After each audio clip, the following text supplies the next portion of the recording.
Hello, everybody, and welcome back to Olá a Neutrality todos Studies. e My name is bem-vindos de Pascal volta Lotas ao from Neutrality Kyoto Studies. University. Meu nome é We are Pascal joined Lotas, da today Universidade by de my Kyoto, colleagues, e hoje estou Dr. acompanhado pelos Alexandra meus Hofer colegas Dr. and Alexandra Hofer Roberto e Zamora, Roberto both of Zamora. them lawyers Ambos and law advogados e professionals profissionais do direito. in the Roberto é da Roberto is Costa Rica, from Costa Rica, atualmente está na actually União currently in Europeia, the e EU. Alexandra Alexandra também é is da from UE. the EU, in Ambos the têm EU, trabalhado com and direitos both of them humanos e have direito been working on internacional, human e rights, Alexandra em on especial com o direito international law das sanções. legislations, and Alexandra especially also Então, on neste webinar de sanctions hoje, law. queremos So we discutir want to os discuss desenvolvimentos today in recentes this na política de webinar sanções da UE the different e o que pode developments ser with the feito em recent relação a esse policy regime completamente and novo que temos. what can be Sejam done bem-vindos, about Alexandra e the new Roberto. regime that we've got.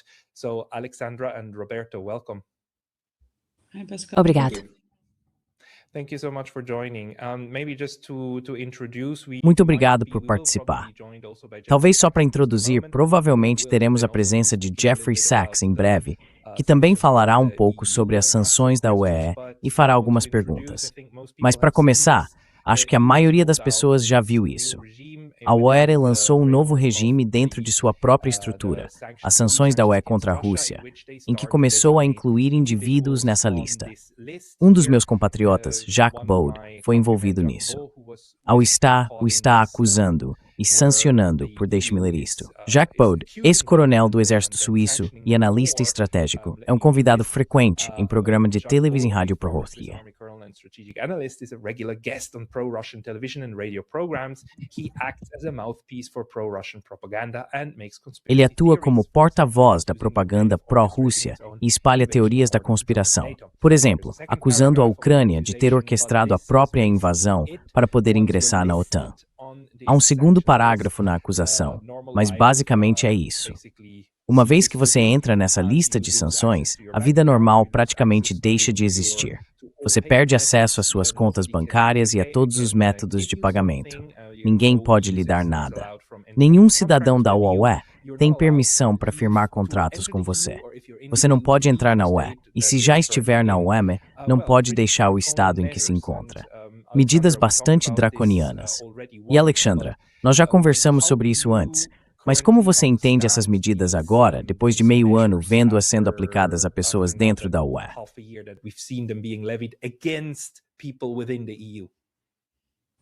Você pode talvez esclarecer o que quer dizer? Como eu devo entendê-los? Tipo, o que eu acho que é o propósito deles. Talvez não o propósito, mas sim como funcionam como um regime jurídico.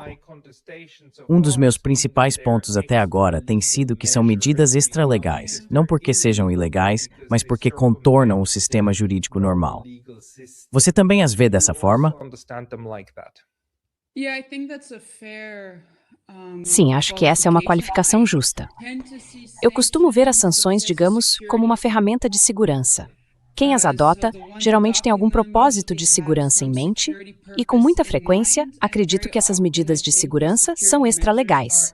Elas não seguem o que presumiríamos serem os canais normais, onde haveria os tradicionais freios e contrapesos sobre o poder executivo. E claro, acho que isso cria enormes problemas para os direitos humanos por causa da forma como essas medidas são qualificadas, o que provavelmente discutiremos hoje.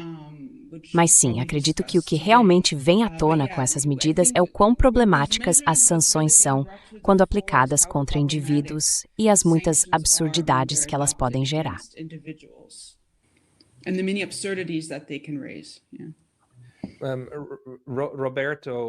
Roberto, você também tem trabalhado na área de direitos humanos.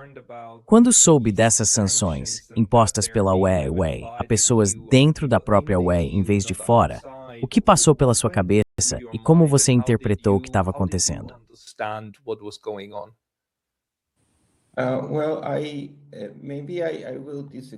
Bem, talvez eu discorde um pouco de você aqui, porque vejo essas sanções como ilegais, no sentido de que há uma falta de fundamento de acordo com o direito da UE. Mas, de um ponto de vista estritamente relacionado aos direitos humanos, isso é muito preocupante.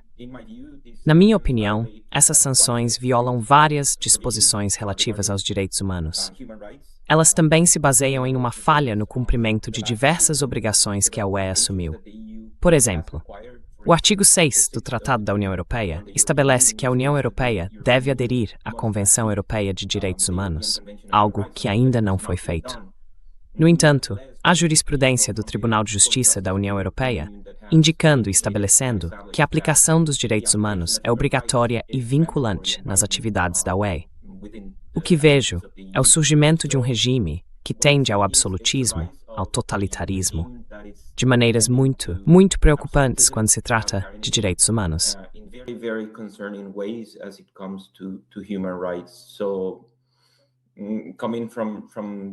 Então, vindo da América Latina e sendo um migrante aqui, agora trabalhando na academia, e você sabe, dentro da academia há crítica e pensamento crítico, pontos de vista opostos, bem, eu estou pessoalmente preocupado. Quero dizer, até que ponto nós da academia podemos criticar o que está acontecendo? A arbitrariedade que a UE está usando na aplicação dessas sanções torna a situação muito preocupante. Há muito com o que se preocupar.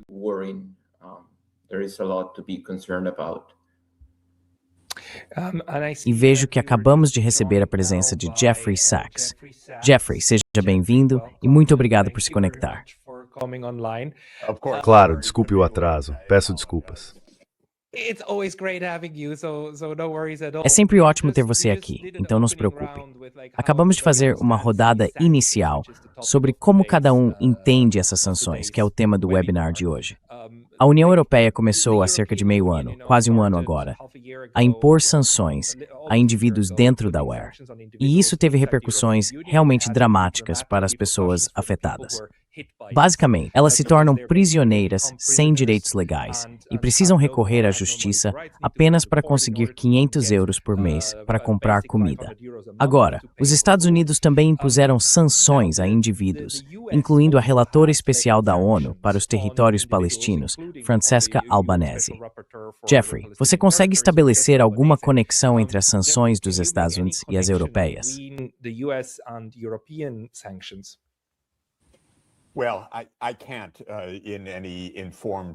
Bem, eu não posso dizer de forma realmente informada, porque o que a Europa está fazendo é algo que me choca, e estou online tentando entender melhor a situação. Do ponto de vista dos Estados Unidos, acho que a principal coisa que eu diria é que surgiu uma verdadeira dependência de sanções contra indivíduos, entidades corporativas designadas e governos nos últimos 20 anos. Como se fosse uma ferramenta recém-descoberta da diplomacia. Especialmente depois do 11 de setembro, o governo dos Estados Unidos descobriu que as sanções eram uma forma muito barata, rápida e flexível, sem qualquer escrutínio público, supervisão do Congresso ou necessidade de explicação, de lançar uma guerra econômica e, de modo geral, uma guerra geopolítica. Portanto, as sanções pessoais devem ser vistas nesse contexto norte-americano, pelo menos. Should be seen in the US context at least, and I think it's probably true in the European context. E eu acho que isso provavelmente é verdade no contexto europeu, como parte de um uso muito mais amplo por parte das autoridades executivas de um poder sem restrições que não requer qualquer tipo de revisão. Eu me concentro muito mais nas sanções econômicas do que nas sanções individuais no meu próprio trabalho. Vou apenas dizer uma coisa que considero interessante sobre o lado econômico.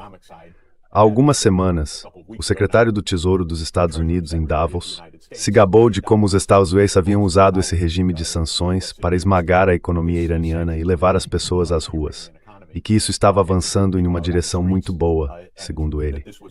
Foi, portanto, uma descrição incomumente explícita, até vulgar, da guerra econômica que os Estados travam com essas sanções. Além disso, Bessent fez uma observação interessante. Ele disse que isso é uma diplomacia econômica, como chamou, o que é um termo e tanto nesse contexto.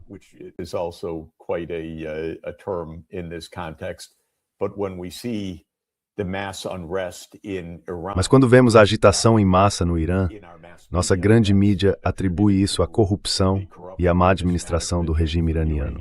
Mas Bessent disse muito claramente que essa era a nossa política. Fazer com que isso acontecesse. E aconteceu. E está avançando em uma direção muito boa. O único ponto final que farei é que, mesmo depois de Bessent ter dito isso, o The New York Times não noticiou. A grande mídia nos Estados Unidos não relatou os fatos mais básicos de todos. Então, estamos em uma bolha surreal em relação a tudo isso, onde as sanções são ferramentas de poder sem restrições, sem controle legal, sem qualquer tipo de supervisão legislativa, sem debate público. E é por isso que elas são tão eficazes, porque vivemos em um mundo de abuso do poder executivo. E essas são boas ferramentas para esse propósito.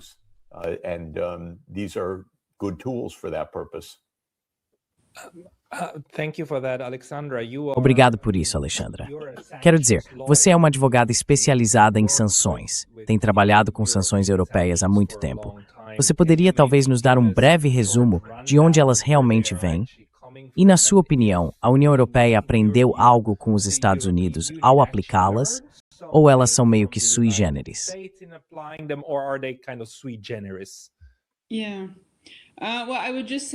Sim. Bem, eu diria apenas que acho... Sim, concordo muito com o que o professor Sachs disse.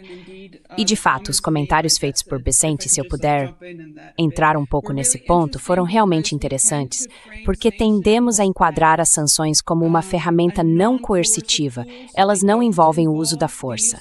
Elas são ótimas porque são uma solução em tempos de paz. Mas acho que quando você observa o caso do Irã, ou fala sobre as sanções contra a Venezuela, ou contra a Síria, ou qualquer outro país, essas sanções econômicas, e você vê o nível de destruição que elas causam a essas populações, se assemelham ou equivalem a uma forma de violência estrutural. Basicamente, você está degradando completamente os padrões de vida em muitos países.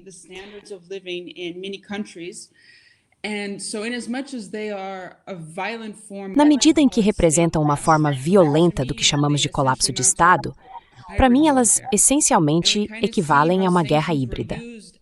Podemos ver como as sanções foram usadas como uma forma de guerra contra a Síria e acabaram levando à queda de Assad. E aparentemente esperam o mesmo no Irã. Acho que as sanções foram usadas de maneira muito semelhante na Venezuela. Agora, nos Estados Unidos, as sanções são conhecidas por não passarem por nenhum tipo de escrutínio judicial. Na União Europeia é um pouco diferente, porque se você for alvo da UE, pode recorrer ao Tribunal de Justiça da União Europeia. Há alguns anos, a Venezuela obteve acesso ao Tribunal de Justiça da UE para contestar as medidas restritivas que a União havia imposto. Portanto, existe algum tipo de revisão judicial.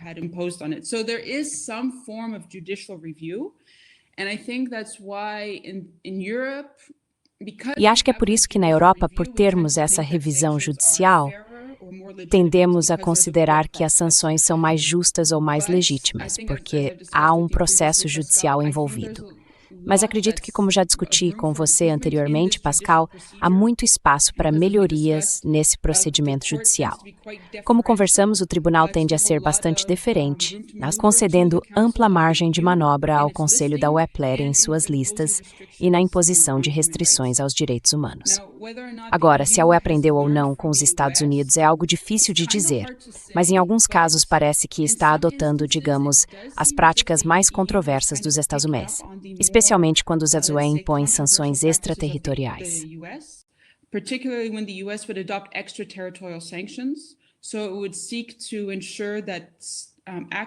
Portanto, isso buscaria garantir que atores fora da jurisdição dos Estados Unidos cumpram as sanções norte-americanas.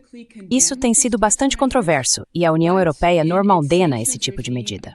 Mas em seu regime de sanções contra a Rússia, a UE parece cada vez mais disposta a ampliar o alcance jurisdicional de suas restrições, aproximando-se de um comportamento que normalmente vemos nos Estados Unidos.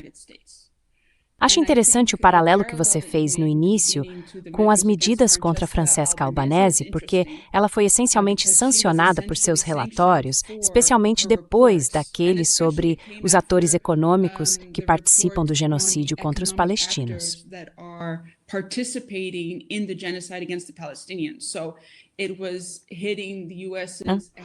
Então isso estava atingindo os interesses econômicos dos Estados Unidos, digamos assim. E na União Europeia, com as medidas que levaram a essa discussão, como aquelas que vimos contra Jacques Bourg, vemos indivíduos sendo incluídos em listas porque estão apresentando uma narrativa ou uma narrativa alternativa àquela que o Conselho da União Europeia gostaria que fosse discutida. Quero dizer, essa é pelo menos a minha leitura das sanções quando observo quem foi alvo delas e os motivos para isso. Então, não sei até que ponto elas são semelhantes, mas basicamente existem esses paralelos de se mirar em indivíduos que representam visões que são, digamos, politicamente inconvenientes.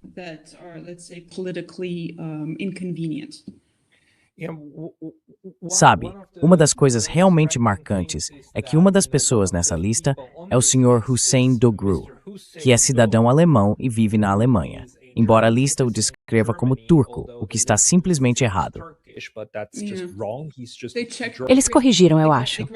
Eles corrigiram. Acho que sim. Depois de meio ano, tudo bem, pelo menos isso. Mas ele ainda está na lista. E está listado, na verdade, principalmente por suas reportagens sobre a Palestina. Quer dizer, está escrito mesmo que a empresa de mídia dele, a principal acusação, é que ele teria atuado como porta-voz do Hamas. Mas ele ainda está na lista de sanções da Rússia. Jeffrey, eu sei que parece bizarro. Atividades desestabilizadoras. Atividades desestabilizadoras, como em relação a Gaza, mas na lista de sanções da Rússia. Eu não sei, Roberto, você quer comentar algo sobre isso? Porque você também trabalhou nessa área de direitos humanos, onde se vê muitas acusações sendo usadas diante da lei para reprimir algo completamente diferente. Há algo que você já tenha visto antes, que isso te faça lembrar? Então talvez eu passe de volta para o Geoffrey.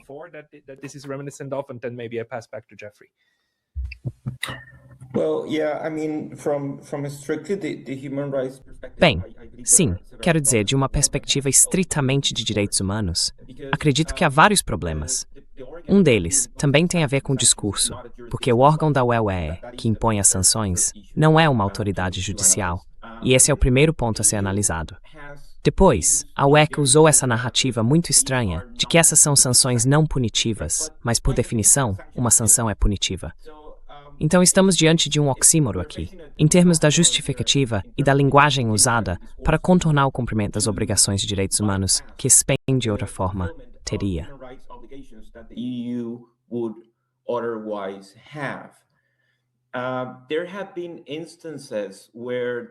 Houve casos em que o Tribunal de Justiça da União Europeia reverteu medidas, o mais notável sendo o caso CAD, em que o tribunal estabeleceu que os direitos humanos estão no cerne do funcionamento da União Europeia.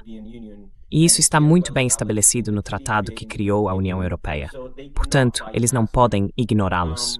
Voltando um pouco ao que Alexandra estava dizendo, parece-me que o que está acontecendo é a repressão da dissidência. E isso é muito perigoso, porque é algo que estamos acostumados a ver em regimes totalitários. Quero dizer, a América Latina é uma região onde, infelizmente, as ditaduras não foram incomuns.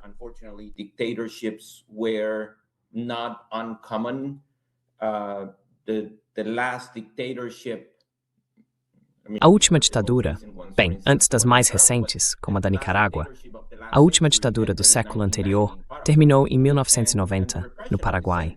E a repressão à dissidência na América Latina levou a atos bárbaros de opressão contra os latinos, minando um dos valores centrais e fundamentais da democracia, que é precisamente o direito à liberdade de consciência, pensamento e opinião.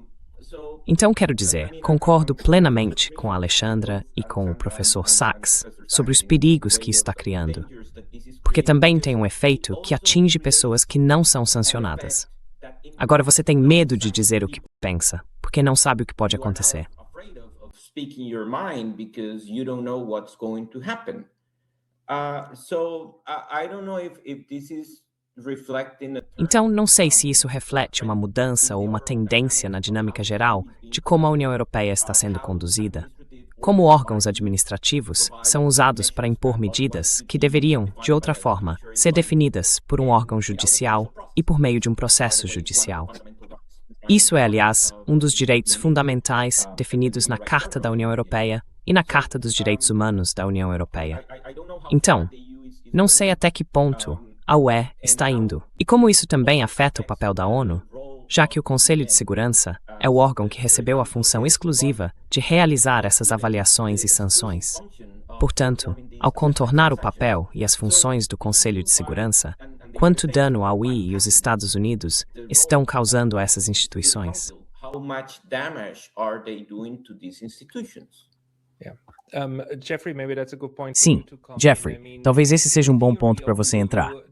Quero dizer, em teoria, apenas o Conselho de Segurança da ONU deveria ser o órgão que usa sanções como ferramenta para levar a paz aos lugares.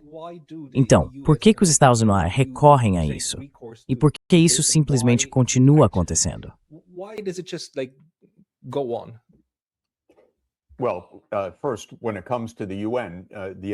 Bem, primeiro, quando se trata da ONU, os Estados Unidos estão determinados a destruí-la, pelo menos sua autoridade, sua capacidade de funcionar e talvez até sua própria existência. Isso ainda está por se ver. Mas há algumas semanas, o governo Trump retirou os Estados Unidos de 31 organizações da ONU. Os Estados Unidos estão tentando paralisar financeiramente a ONU. Criaram esse chamado Conselho da Paz, que eu diria ser o oposto da governança baseada na Carta da ONU, especialmente em relação à China e à guerra em Gaza. Portanto, isso não é um ponto menor. É um ataque direto e total à própria Organização das Nações Unidas por parte do governo Trump. Embora eu deva enfatizar que, embora Trump seja o mais extremo, os Estados Unidos, de modo geral, têm sido completamente desdenhosos e negligentes com a ONU em todos os presidentes modernos, todos os presidentes recentes. All modern presidents, all recent presidents. So this is not new, it just gets worse and worse. Então, isso não é novidade, só vai ficando cada vez pior. O que eu gostaria de entender, e cheguei um pouco atrasado, então peço desculpas, é de forma mais mecânica sobre o caso de Jacques Baude. Ele é um analista muito sério, uma pessoa extremamente respeitada, na verdade, uma das mais experientes do mundo na questão da guerra na Ucrânia. Não se trata de um agitador impulsivo, é um indivíduo extraordinariamente inteligente. O que estamos vendo no caso da Europa? É a comissão, antes de tudo, é a von der Leyen, são algumas pessoas, é um processo, é completamente chocante, porque o Sr. Baude, para aqueles de nós que o acompanham de perto, é uma pessoa extremamente cuidadosa e detalhista.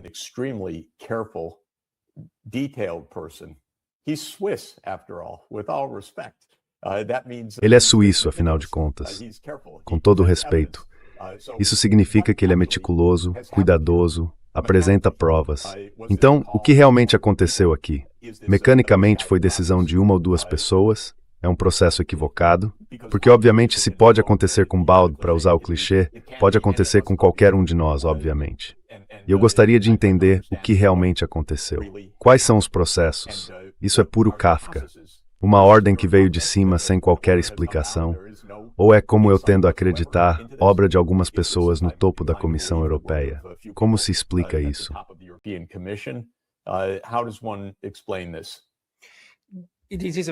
Essa é uma questão muito interessante, e não se trata da comissão, na verdade é o Conselho.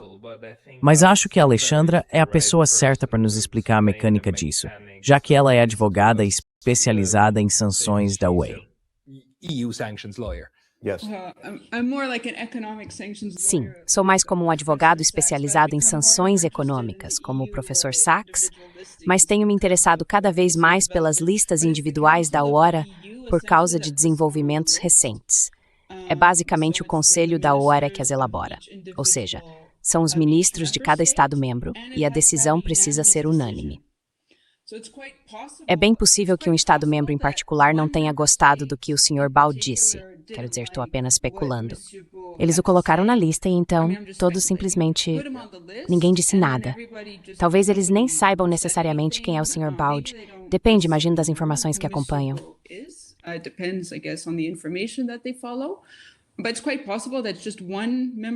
Mas é bem possível que tenha sido apenas um ator de um Estado-membro que o colocou na lista. E pronto. Também é possível que a comissão tenha feito uma recomendação. A comissão pode fazer recomendações ao Conselho sobre como alterar seus critérios de listagem, sobre quem incluir na lista e coisas desse tipo. Mas a decisão final é tomada pelo Conselho da UE. Acho que ele nem chegou a descobrir diretamente que havia sido sancionado. Acabou descobrindo meio que por acaso. Depois ele pôde fazer um pedido ao conselho para saber quais provas tinham contra ele. Eles devem ter compartilhado algumas informações com ele que, pelo que entendo, ele não tem permissão para divulgar. Então isso precisa ser mantido em sigilo.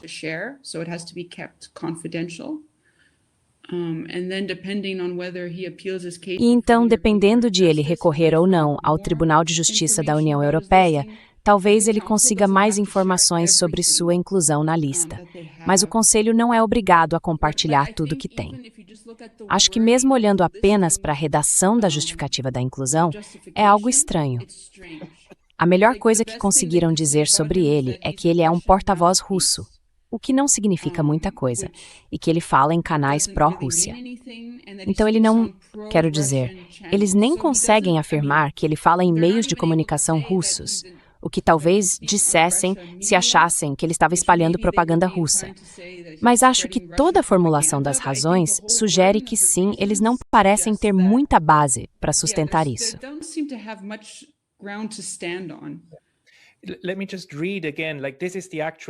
Deixe-me ler novamente. Esta é a descrição real do Sr. Jacques Bode. Jeff, não consigo te ver agora, mas sei que você ainda está aí. Jacques Bode, ex-coronel do Exército Suíço e analista estratégico, é um convidado frequente em canais de televisão e programas de rádio pró-Rússia. Ele atua como porta-voz da propaganda pró-russa e dissemina teorias da conspiração. Por exemplo, acusando a Ucrânia de ter orquestrado sua própria invasão para poder ingressar na OTAN. Portanto, Jacques Bode é considerado responsável por implementar ou apoiar ações ou políticas atribuídas ao governo da Federação Russa, que minam ou ameaçam a estabilidade ou a segurança em terceiros países por meio de manipulação e interferência informacional.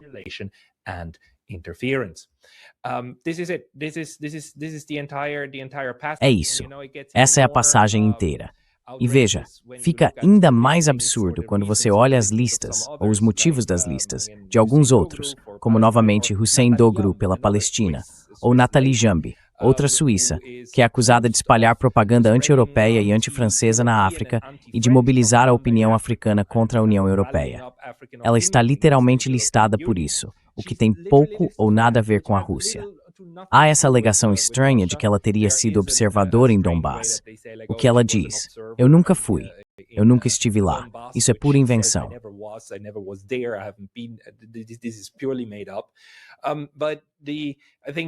Mas eu acho que um dos principais pontos, Alexander, também da última vez que você levantou na discussão que tivemos, é que essas listagens são decisões executivas do Conselho.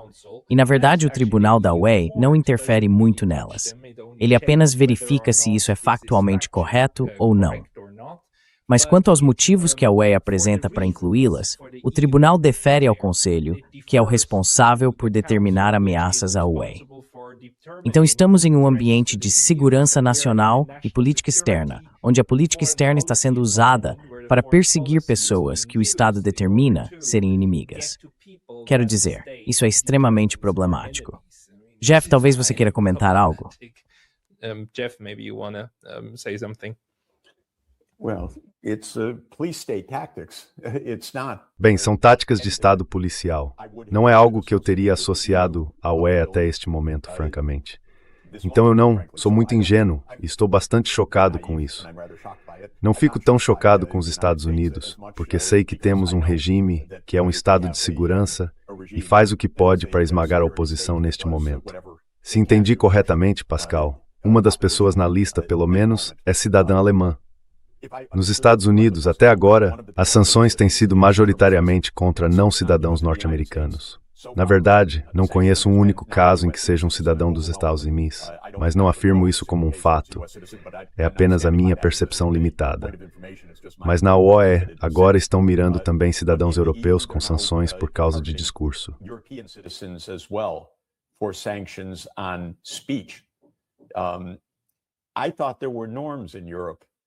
Eu achava que havia normas na Europa, que algo havia sido aprendido e que processos haviam sido criados, e que, desculpe dizer, isso não aconteceria na Europa. Não sou ingênuo quanto à má qualidade da política externa europeia, isso é muito bem conhecido. Mas a ideia de que se colocaria pessoas em uma lista na Europa por se manifestarem, porque não aceitam o ponto de vista da política externa europeia, ou porque concordam com a perspectiva russa sobre algum assunto, é, francamente, algo que me surpreende. Isso não tem a ver com traição ou sedição. Trata-se de discurso de analistas. E, novamente, o Sr. Bowie, ele é um analista. Dizem que ele está implementando algo. Ele não está implementando nada. Eu também achava que se podia aparecer em um canal, dar uma entrevista, discutir assuntos do mundo. Eu não sabia, do ponto de vista da UE, que há lugares onde se pode falar e lugares onde não se pode. Isso também me surpreende bastante. This is also quite amazing to me. É isso. Quer dizer, essas são as coisas que a UE está agora. Bem, a questão é que eles não estão criminalizando isso. Criminalizar significaria passar pelo processo parlamentar e realmente criar uma lei sobre o assunto. Eles estão apenas dizendo que esses atos são ilegais. E mesmo que seja propaganda, não existe nenhuma lei contra propaganda.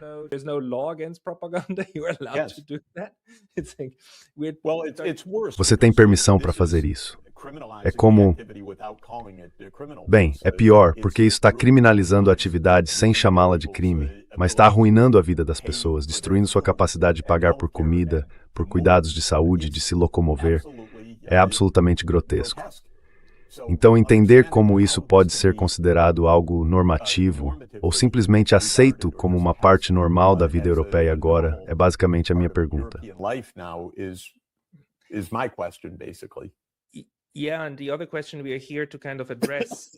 Sim, e a outra questão que estamos aqui para discutir é o que pode ser feito por meio do sistema jurídico. Um dos motivos pelos quais convidei o Roberto é porque, veja bem, Jeff, o Roberto é o homem que sozinho forçou a Costa Rica a se retirar da coalizão dos dispostos contra o Iraque, porque ele processou a Costa Rica na Suprema Corte e venceu. Então, Roberto, você tem experiência em usar o sistema judicial para contestar decisões que não estão em conformidade com as leis do Estado. Quais são as suas ideias de imediato sobre como você abordaria esse problema das sanções? Como tentaria combatê-las com as medidas legais disponíveis?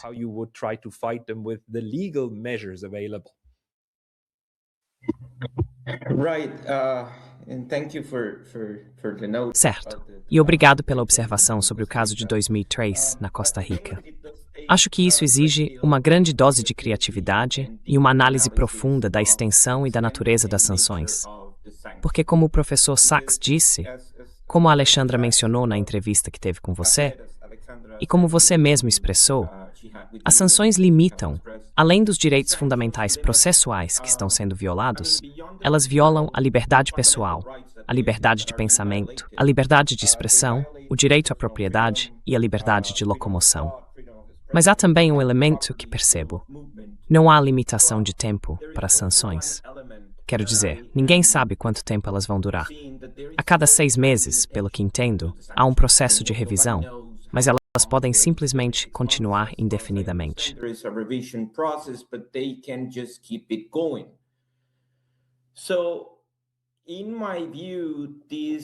Então, na minha visão, isso é um pouco como a questão do corredor da morte, em que se argumenta que alguns presos passam anos aguardando a execução, sem saber quando ela acontecerá.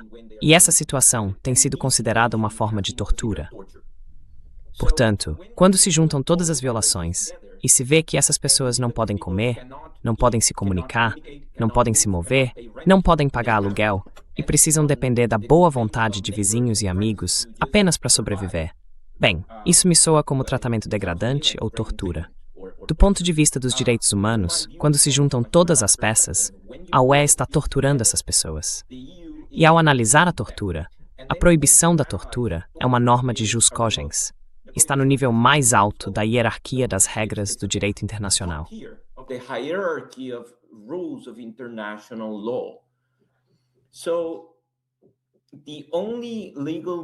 Então, o único mecanismo legal disponível para essas pessoas tentarem contestar e recuperar suas vidas é recorrer ao Tribunal de Justiça da União Europeia. O que eu faria, ou o que sugiro aos seus assessores jurídicos, se é que tem algum, é não apenas olhar para as infrações individuais do direito internacional, especialmente do regime de direitos humanos, mas encapsulá-las e contestar essas sanções como uma forma de tortura. Acho que seria muito interessante ver como o Tribunal de Justiça da União Europeia entende as sanções, se elas forem enquadradas sob essa violação. Eu até sugeriria que recorressem aos órgãos da ONU responsáveis, o relator especial sobre tortura, por exemplo, e apresentassem uma queixa lá.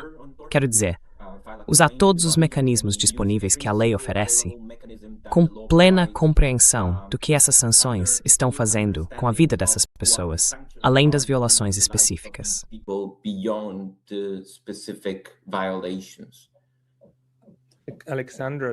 Alexandra, você acha que isso poderia ser um caminho, tipo, alegar que é tortura e protestar contra as sanções em si diante do TJUI?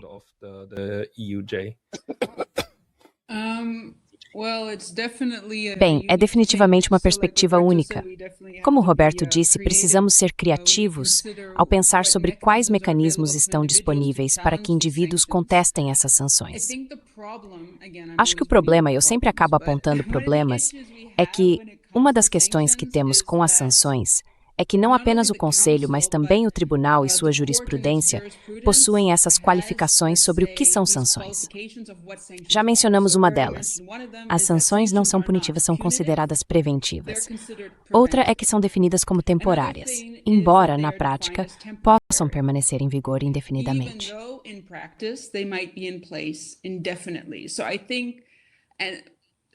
Então, eu acho... Não sei o que seria necessário para basicamente contestar o tribunal e dizer, certo, entendemos que é assim que vocês interpretam as sanções, mas a realidade é esta. Não sei por quanto tempo, por exemplo, as sanções teriam que permanecer em vigor para que o tribunal eventualmente dissesse, certo, essas medidas não são temporárias. E outra coisa é que a UE prevê isenções humanitárias em suas listas de sanções. Assim, tão logo as sanções entrem em vigor, os indivíduos ficam impedidos de acessar suas contas bancárias. Eventualmente, como você disse, Pascal, eles podem receber uma autorização para atender às suas necessidades básicas.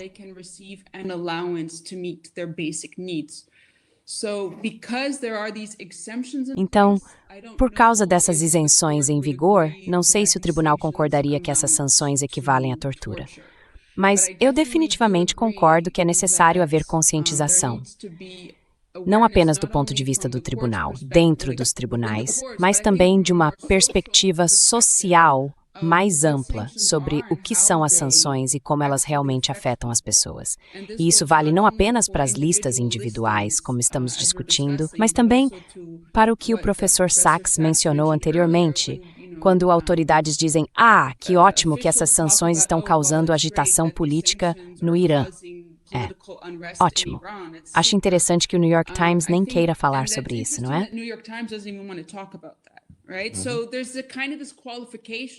Então, há meio que uma qualificação sobre o que são as sanções e parece haver uma certa, não sei, compreensão implícita sobre o que dizemos e o que não dizemos a respeito delas.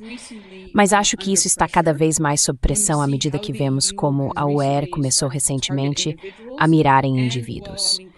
E bem, quero dizer, os comentários feitos pelo secretário do Tesouro dos Estados Unidos também são muito úteis para esclarecer o que essas medidas são e como realmente afetam as pessoas.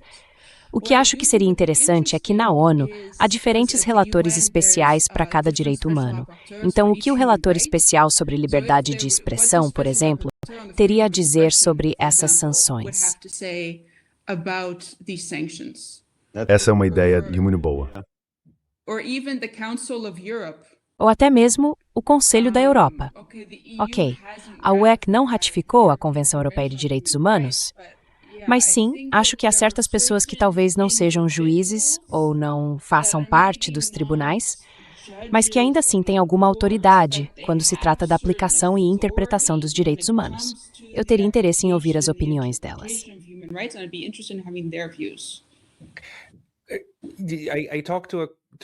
Conversei recentemente com 2 ativistas alemães de direitos humanos que fazem esse trabalho há 25 anos, e ambos fizeram o mesmo ponto.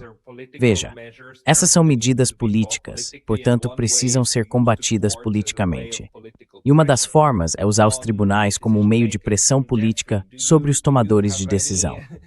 Jeffrey, você tem alguma ideia criativa?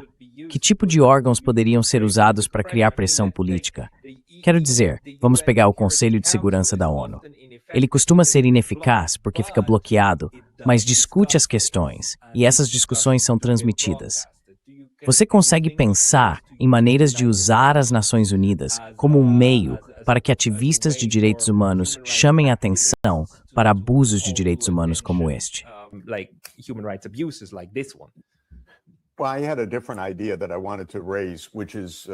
Bem, eu tive uma ideia diferente que queria levantar, que é a seguinte.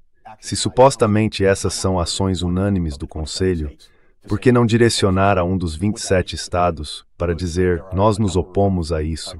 Isso seria suficiente? Porque há vários governos na Europa que são contra a suposta política externa europeia, digamos a política da Comissão Europeia. Existem governos pró-Palestina na Europa que entendem que isso é um tremendo abuso contra esse homem na Alemanha ou contra outros defensores da causa palestina. Então essa seria outra abordagem. Posso pensar, é claro, na Eslováquia, Espanha, Hungria e outros que têm sido opositores ferrenhos da forma como o regime de sanções contra a Rússia se desenvolveu, ou como a guerra na Ucrânia se desenrolou, ou como a questão palestina tem sido tratada. Então, poderíamos direcionar um desses governos. Por que vocês são cúmplices dessa lista? Isso funcionaria?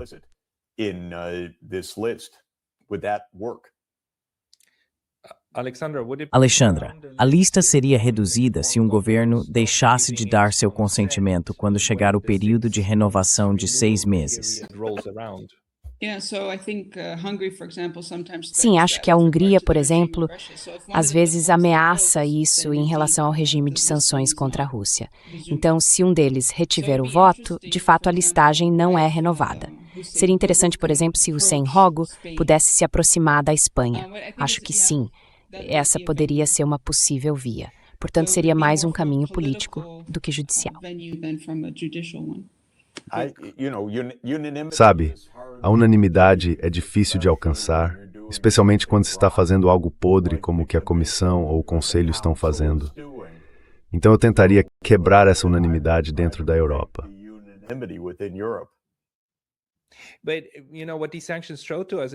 Mas veja, o que essas sanções nos mostram é que elas realmente conseguem atingir esse objetivo. Elas conseguem alinhar todo mundo, de uma forma ou de outra, para obter a aprovação.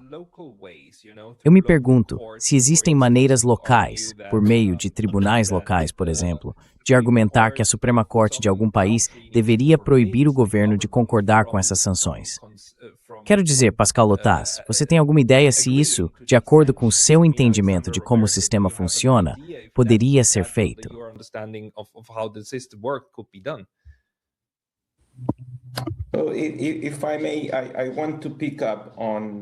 Se me permitem, quero retomar 2 pontos levantados.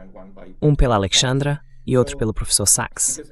A Alexandra apontou com razão que a UE não ratificou a Convenção sobre Direitos Humanos.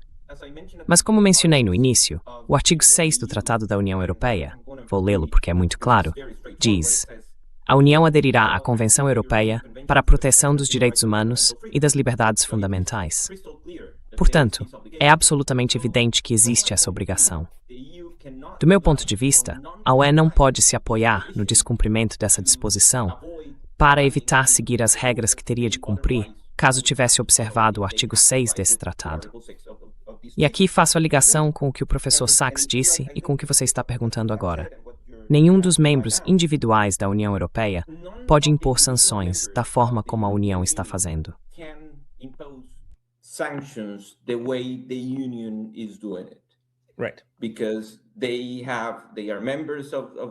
Certo, porque eles são membros da Carta dos Direitos Humanos.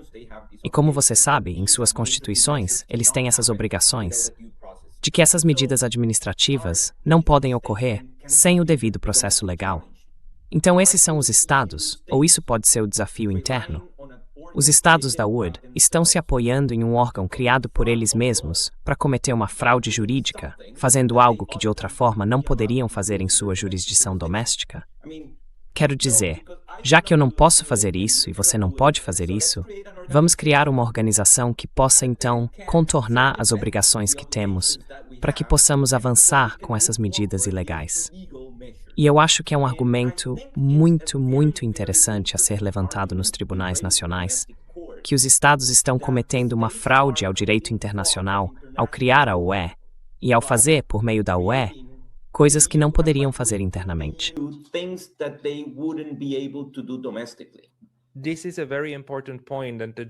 Esse é um ponto muito importante.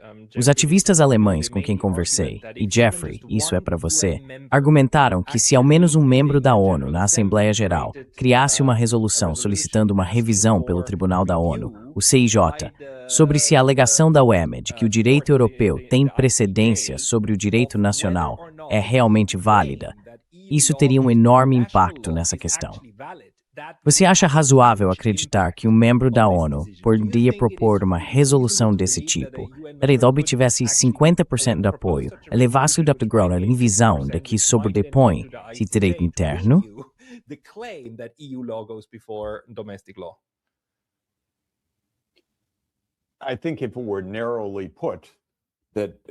Acho que, se fosse colocado de forma restrita e focado nessa questão, seria possível.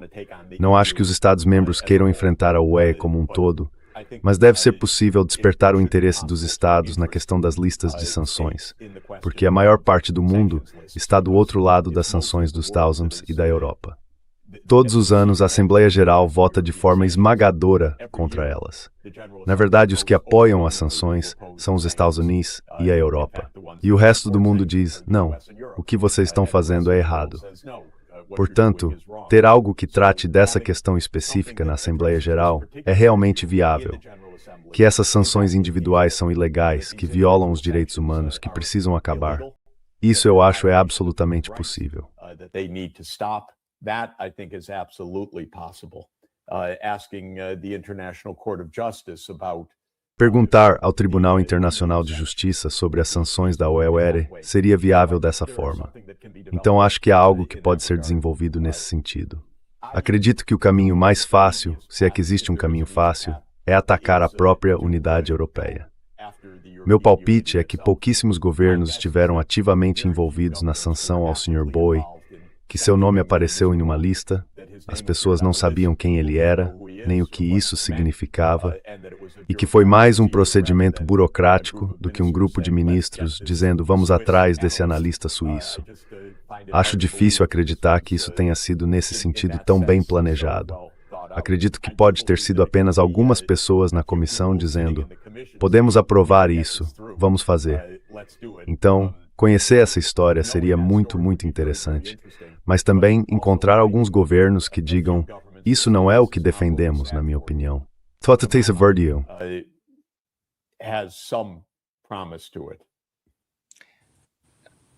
Alexander, você quer entrar na conversa e compartilhar o que achou que ouviu? Bem, eu só acho interessante. Todo ano, a Assembleia Geral da ONU adota resoluções condenando sanções unilaterais. É curioso que nunca tenha havido, ou pelo menos não que eu saiba, uma iniciativa para solicitar um parecer consultivo da Corte Internacional de Justiça sobre essas medidas. Mas se fizessem isso, acho que seria melhor não focar especificamente na União Europeia, e sim nas sanções unilaterais, ou como chamam, medidas coercitivas unilaterais, de forma geral, e então perguntar, sabe, sobre os impactos dessas medidas nos direitos humanos. Boa ideia. Roberto, você consegue pensar algum órgão de direitos humanos da ONU que possa ser útil nesse sentido?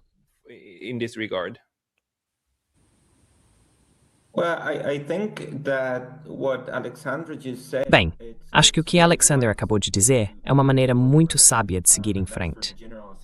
Cabe à Assembleia Geral solicitar à CIJ um parecer consultivo sobre a legalidade ou ilegalidade das sanções unilaterais. Quero dizer, acredito que talvez o professor Sachs e Alexander concordem comigo se eu disser que não há base legal para a imposição de sanções unilaterais. O que temos é o trabalho da Comissão de Direito Internacional sobre atos unilaterais dos Estados. Eles emitiram 10 princípios fundamentais sobre atos unilaterais. E o princípio 9 é muito claro ao afirmar que atos unilaterais não podem criar obrigações para terceiros estados. Por analogia, eu entenderia que atos unilaterais não podem impor encargos, em geral, a terceiros estados.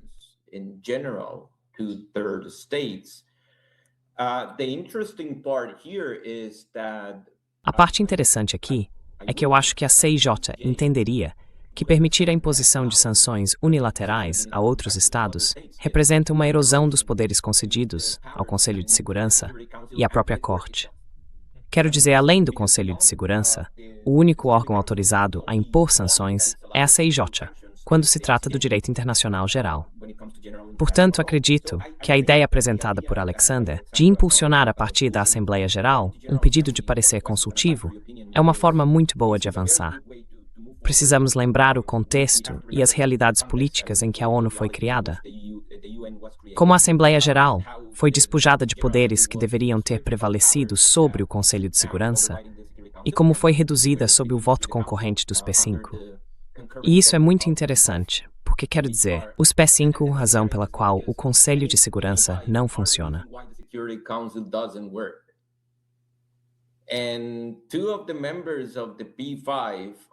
Dois dos membros do P5 são Estados europeus, o outro é os Estados Unidos.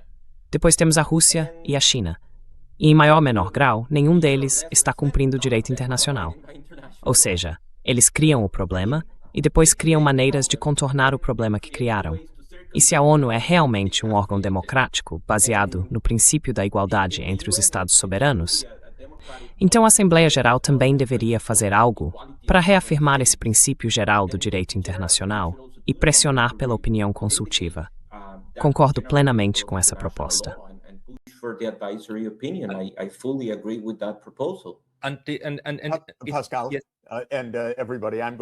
Pascal e todos, vou precisar sair no início da próxima hora. Essa conversa foi muito produtiva, ideias realmente boas e práticas. Acho que o Alexander deveria redigir o documento para a CIJ e deveríamos realmente trabalhar em uma resolução na Assembleia Geral, porque o clima está fortemente contrário a essas ações. Muito fortemente. É por isso que a votação anual é esmagadoramente contra medidas coercitivas unilaterais. Sabemos que elas matam pessoas, matam crianças, aumentam a mortalidade infantil e causam danos terríveis às navios.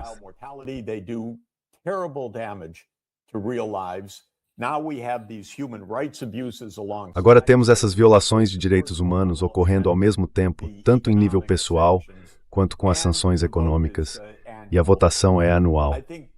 Acho que tentar avançar nisso, para que fique claramente declarado como ações ilegais por meio de uma decisão da CIJ, é algo muito oportuno.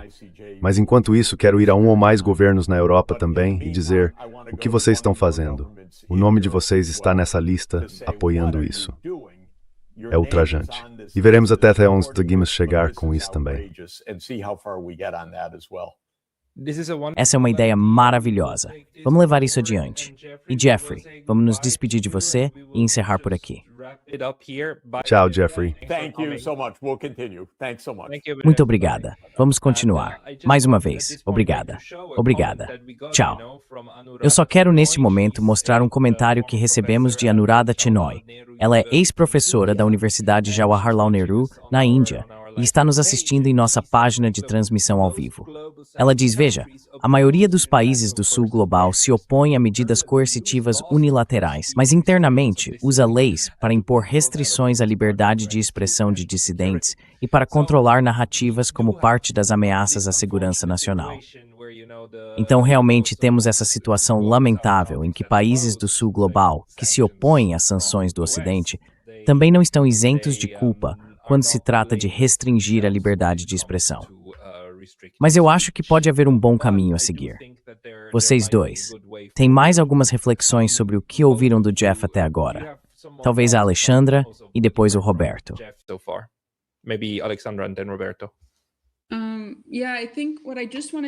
Sim, eu só queria acrescentar, não sei se você a conhece, mas há uma relatora especial das Nações Unidas sobre medidas coercitivas unilaterais, ou seja, sanções unilaterais e direitos humanos. Ela frequentemente realiza visitas a países, avaliando a situação em estados que estão sob sanções. Fico imaginando qual seria a opinião dela. Posso imaginar que ela seria bastante crítica em relação aos últimos desdobramentos no regime de sanções da UE. Mas sim, ela é definitivamente alguém que foi muito bom conhecer.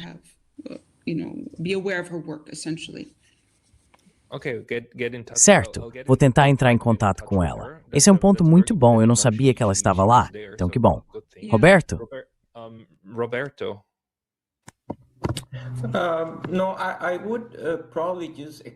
Não, eu provavelmente apenas desenvolveria a ideia apresentada pelo professor Sachs.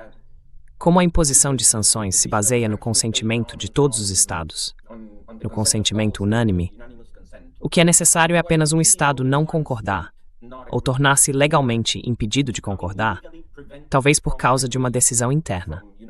Então eu não tentaria em apenas um estado, eu tentaria em todos. Porque basta um tribunal, uma Suprema Corte Nacional, dizer não. O que vocês estão fazendo aqui é uma fraude jurídica.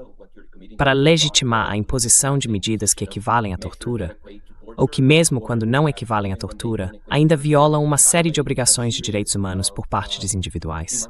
Portanto, quero dizer, eu iria atrás de todos aqui, porque basta um.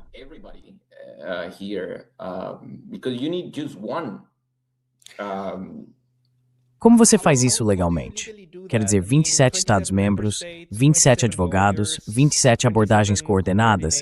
Como você lidaria com isso logisticamente? How would you logistically deal with that? Bem, vai ser uma bagunça. Mas à medida que o número de pessoas sancionadas aumenta, há pessoas de diferentes países sendo alvo. Também estou me perguntando se é possível, de alguma forma, contornar o obstáculo criado pelo fato de a UE não ter aderido à Carta dos Direitos Fundamentais. O que estou pensando é o seguinte: se você contestar, em nível nacional, em qualquer estado, que as ações deles, o voto deles no Conselho, foram realizadas em violação aos direitos humanos, então, depois de esgotar os recursos internos, é possível recorrer ao Tribunal Europeu de Direitos Humanos? Porque sim, a UE não é parte, mas cada estado é.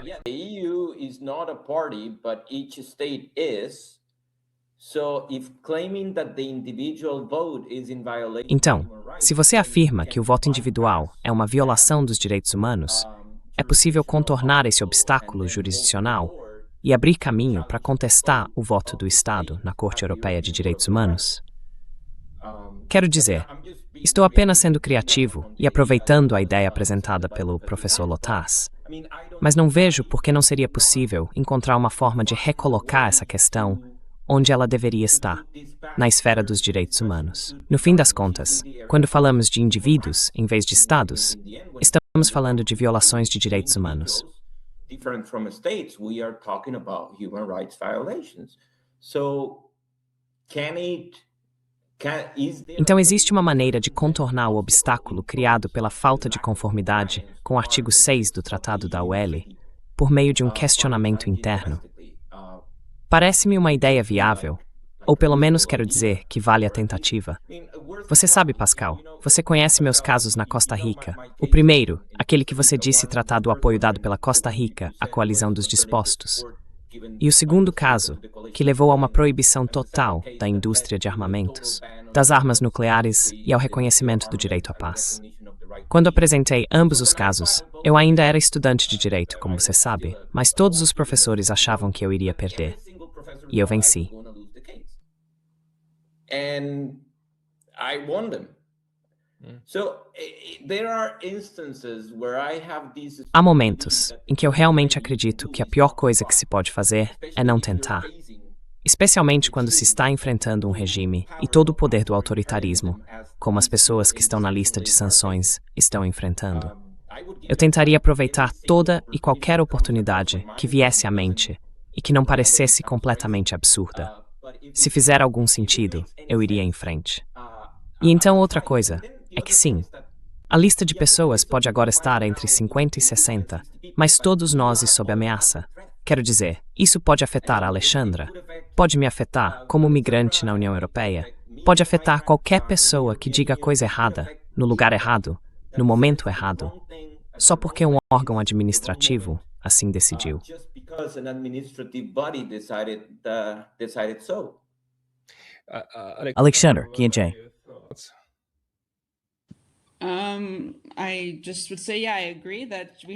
Eu diria apenas que sim, concordo que precisamos pensar fora da caixa. Honestamente, não tenho a menor ideia, mas ficaria curioso para saber como um tribunal nacional abordaria isso. Porque, é claro, para eles o mais fácil é dizer é uma decisão da UE e então automaticamente encaminham a disputa para o Tribunal de Justiça da União Europeia. Muito disso depende de como a questão é formulada. Então, não sei, isso exigiria consciência sobre a divisão de poderes, sobre como os tribunais lidam com isso e assim por diante, além de formular a questão de um modo que torne possível a um tribunal nacional tratá-la. Porque, se for apresentada como um assunto da OAR, ela será automaticamente encaminhada ao Tribunal de Justiça da União Europeia.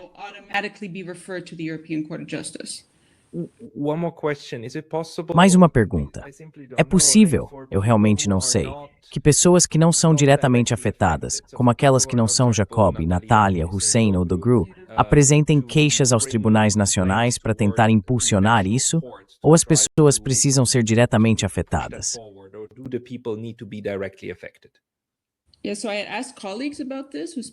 Sim, então eu perguntei a colegas que são especialistas em direito da União Europeia sobre isso, e essencialmente apenas as pessoas afetadas podem agir. Ou elas podem contestar sua inclusão na lista perante o Tribunal de Justiça da União Europeia, ou, por exemplo, Jacques Bourg poderia processar o governo belga por implementar as sanções. Mas, novamente, o tribunal belga encaminharia o caso ao Tribunal de Justiça da União Europeia. E, quanto aos indivíduos que não estão na lista, nossa melhor chance, digamos assim, é tentar motivar os membros do Parlamento Europeu a fazer algo chamar a atenção do Conselho para o assunto.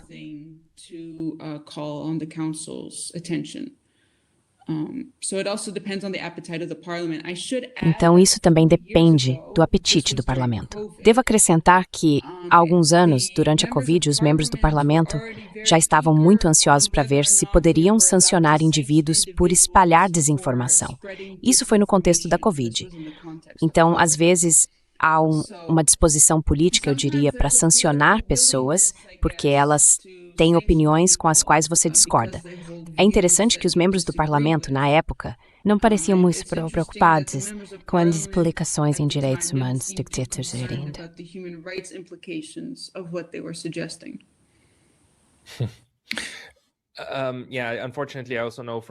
Sim, infelizmente, eu também sei, por meio de Michael von der Schulenburg, que é um parlamentar da União Europeia, que, segundo a explicação dele, no momento não há mais do que 10 ou 15 parlamentares europeus realmente contrários a essas sanções. Então, infelizmente, o Parlamento Europeu não pode ser realmente mobilizado, pelo menos não como um órgão, para fazer isso. A questão, portanto, é se existem maneiras jurídicas criativas de convencer os tribunais nacionais a assumir o caso e levá-lo adiante. Mas parece que a sua intuição é que não. Eles simplesmente dirão que é uma questão da UE e que o Tribunal da União Europeia é o responsável.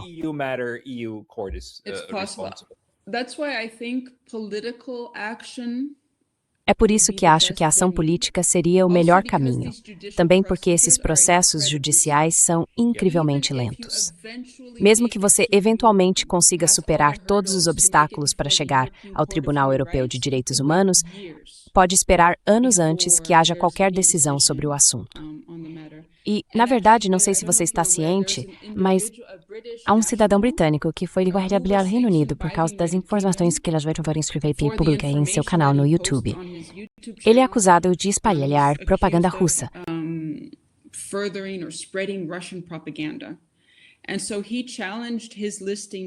Ele contestou sua inclusão na lista dentro do país, argumentando que isso violava sua liberdade de expressão. O juiz, nesse caso, manteve a inclusão, então ele ainda não foi retirado da lista, mas está recorrendo. Se perder esse recurso, presumo que levará o caso ao Tribunal Europeu de Direitos Humanos. Então, talvez mais adiante possamos finalmente ter uma decisão sobre esse tipo de sanção contra indivíduos por seus atos de fala.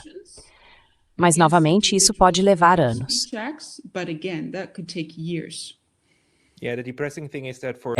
O deprimente é que para um tribunal de direitos humanos aceitar um caso, você realmente precisa provar que esgotou todos os recursos internos.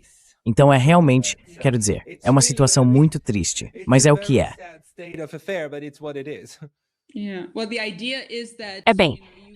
A ideia é que, você recorra ao Tribunal Europeu de Direitos Humanos como último recurso, porque os Estados devem cumprir os direitos humanos. Então, idealmente, você nem precisaria levar o assunto ao tribunal.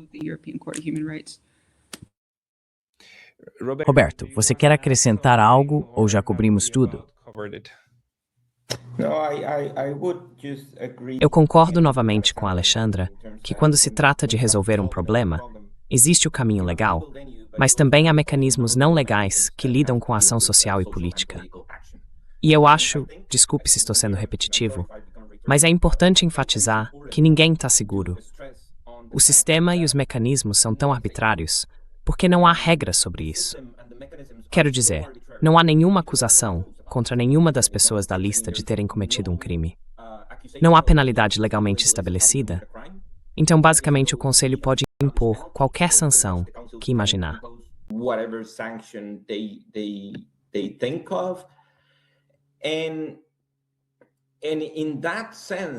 E nesse sentido, quero dizer, não tenho muita certeza porque grandes organizações de direitos humanos ou grupos de defesa não estão enfrentando essa questão de forma mais consistente e persistente. Porque a ameaça aqui é a própria democracia. Quero dizer, é justamente disso que deveríamos estar protegidos depois da Segunda Guerra Mundial. Bem, é exatamente o mesmo problema aqui. É dissidência, é expressão, é pensamento. E há ainda outra questão que me deixa muito desconfortável. A UE afirma que as pessoas na lista estão espalhando propaganda. Mas também é verdade que a UEMA está tentando esconder do debate público os temas que não quer que sejam discutidos.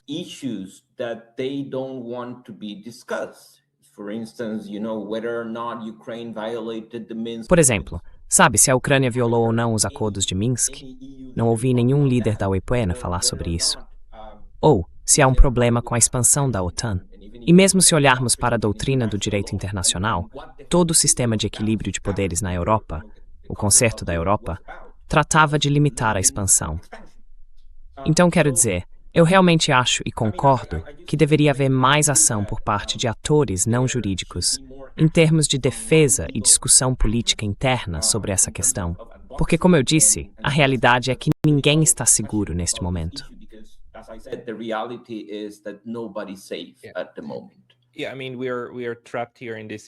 Sim, quero dizer, estamos presos aqui nesse problema eterno, em que, por um lado, precisamos de um Estado para organizar as coisas, e, por outro, precisamos nos proteger do Estado quando ele se torna um verdadeiro Leviatã e começa a reprimir. Construímos essas medidas tradicionais que deveriam nos proteger, mas o Estado sempre encontra maneiras de contorná-las. E sabe, um colega alemão observou que Carl Schmitt certa vez disse que uma parte essencial da soberania é a capacidade de definir inimigos externos e internos. A Weber está assumindo essa soberania e encontrou uma forma de contornar todas as proteções legais que você e eu deveríamos ter. Então estamos novamente no ponto em que, em 2026, precisamos de alguma forma descobrir como nos proteger do nível mais alto de poder. Alexandra, a última palavra é sua.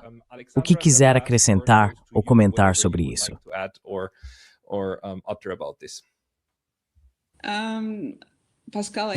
Pascal Lotaz, acho que já foi abordado bastante coisa, então não tenho nada a acrescentar. Apenas agradecer por chamar a atenção para isso e por continuar a discussão. Obrigado, Alexandra, por participar. E Roberto, muito obrigado pelo brainstorming. Pessoal que está ouvindo, vejam, é exatamente aqui que estamos. Ninguém tem uma fórmula mágica para resolver o problema. Mas a boa notícia é que muitos de nós estamos trabalhando e refletindo sobre isso. Então, Alexandra, Roberto, obrigado pelo tempo de vocês hoje. Obrigado, Pascal.